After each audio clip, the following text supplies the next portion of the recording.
Yo boys, FaZe Doritos here. I had a video about how to survive into melee cleaves, and I also had a video about like positioning. So I decided to make a video that would kind of answer both of those questions. And here's a game that I had today after patch, by the way.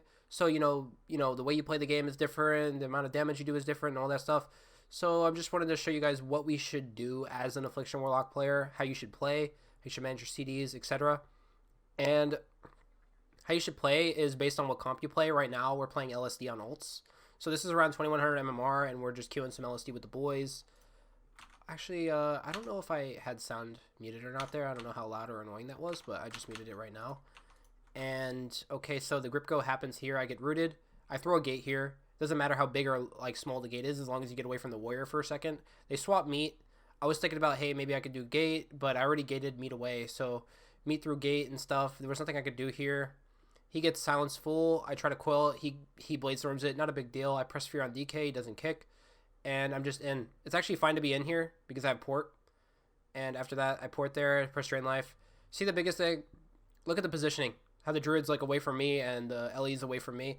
As long as you're positioning in a way where you're away from your Ellie, it's always good. Also, guys, my interface is kind of janky right now. As you can see, I have like stuff everywhere. So it's like I'm also experimenting with some new stuff.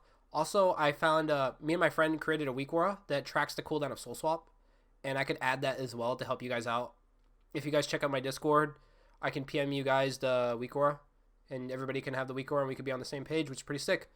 So, as well, they're sending a go here, disorient, and we're in. It's actually fine. Look at the healer's position. As long as our healer's not in CC, you don't have to worry or panic, which is good. I have every single CD. I don't have to be scared here every time they're trying to kill either Meow or my healer. There's Strangulate. Strangulate comes back up, which means they want to send a go.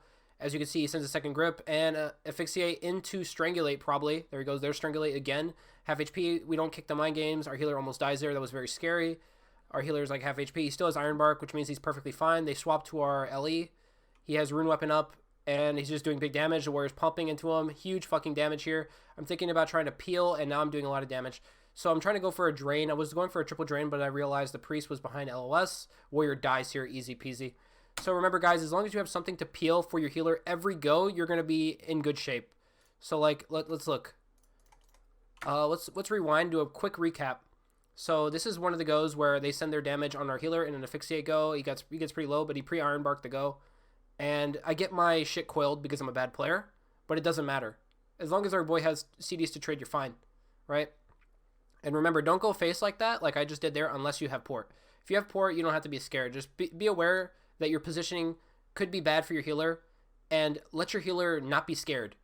Make sure your healer knows that, hey, I got port here, it's fine. You need to like make sure your partner is not freaking out by giving them as much like safety as you can. Be like, okay, I'm going in, have port.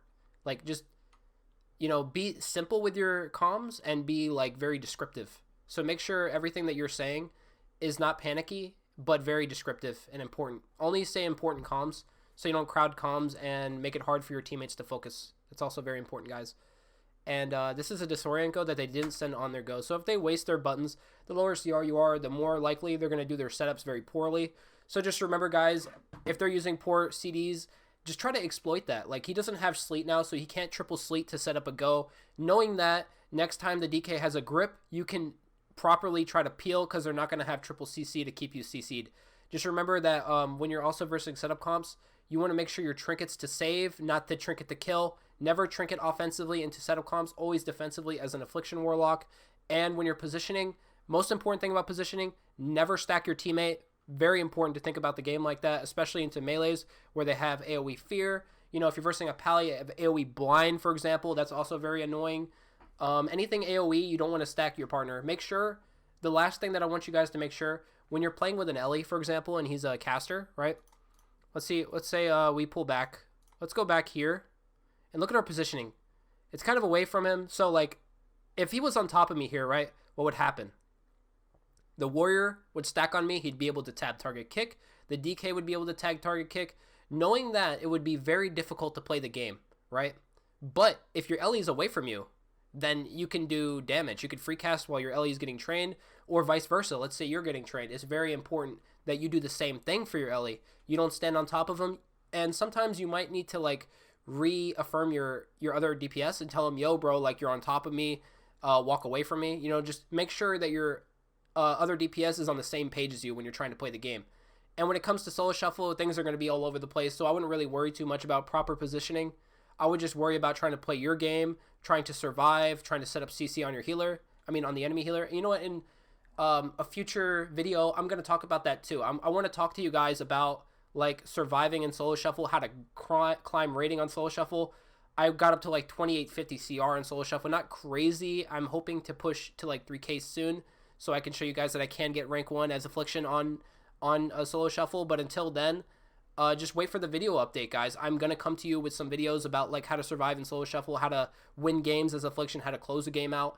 You know, there's a lot of questions that you guys have that you want me to answer because nobody else is doing them, and I'll be here to show you guys what to do. Anyways, boys, keep an eye out for my future videos, and I'll see you guys later.